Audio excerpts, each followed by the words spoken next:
Ada satu pesawat tempur di Asia Tenggara yang, di atas kertas, bisa melihat lawannya lebih dari 200 km sebelum lawan itu sadar dirinya sedang diintai. Dan pesawat yang diintai itu baru bakal ketahuan posisinya justru pada detik dia nembak duluan.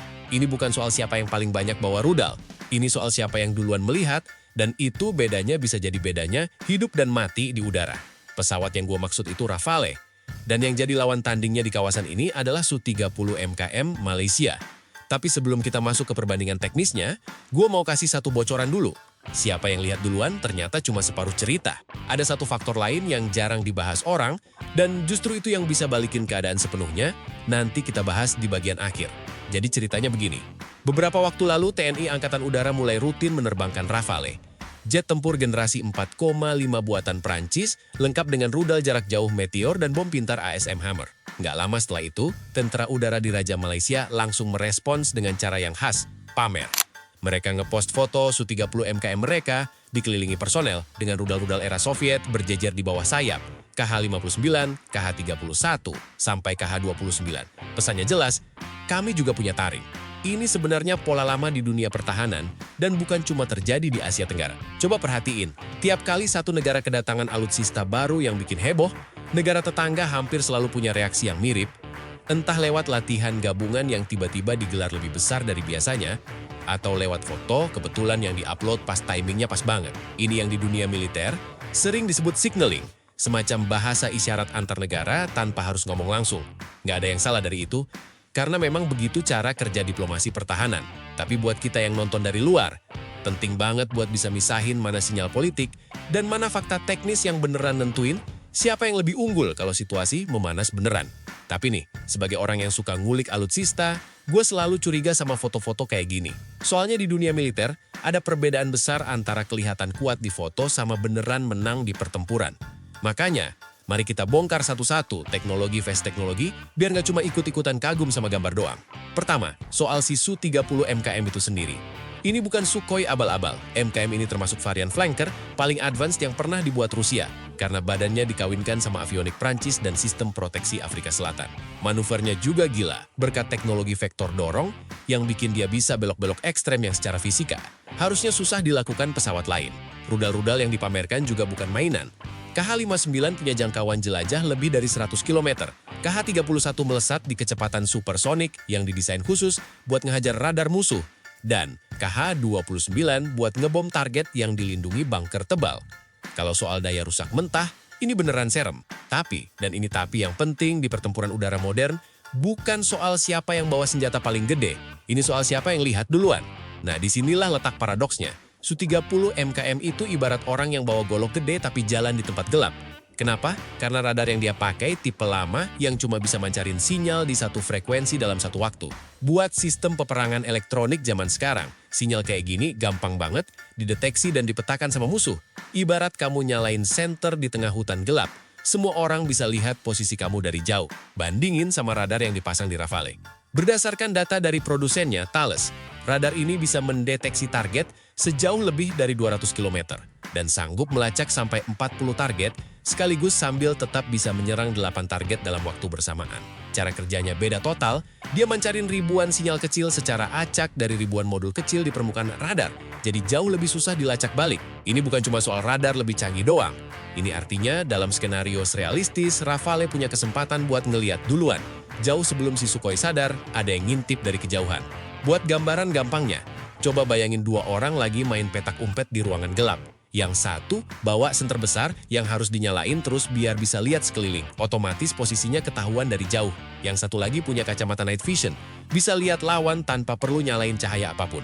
Nah, kira-kira begitu bedanya cara kerja dua sistem radar ini kalau disederhanain. Bukan berarti si pembawa senter nggak bisa menang.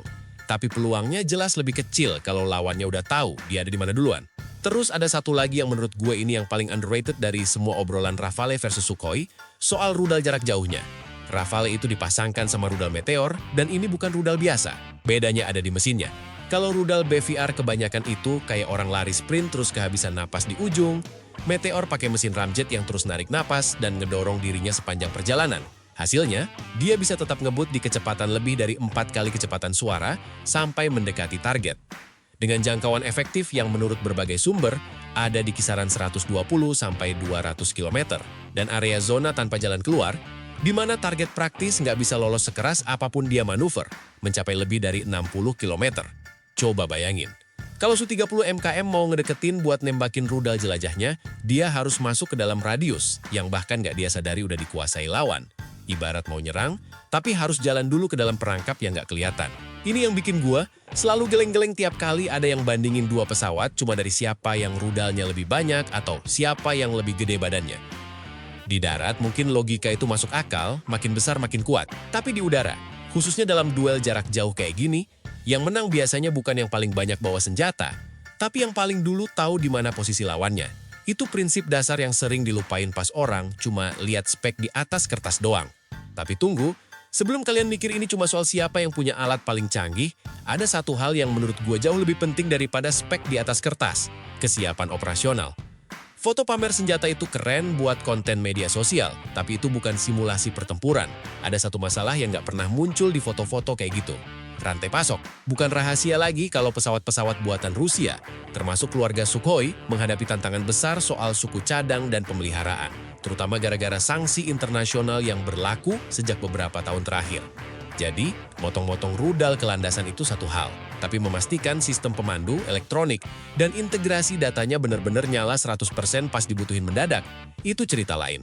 Sementara itu, ketika TNI AU mendatangkan Rafale, mereka nggak cuma beli badan pesawat doang, mereka dapat satu paket ekosistem tempur yang utuh. Ada jaminan logistik jangka panjang, ada transfer teknologi, dan ada integrasi penuh sama senjata presisi kelas atas kayak ASM Hammer, yang bikin serangan darat bisa dilakuin dari jarak aman dengan akurasi tinggi.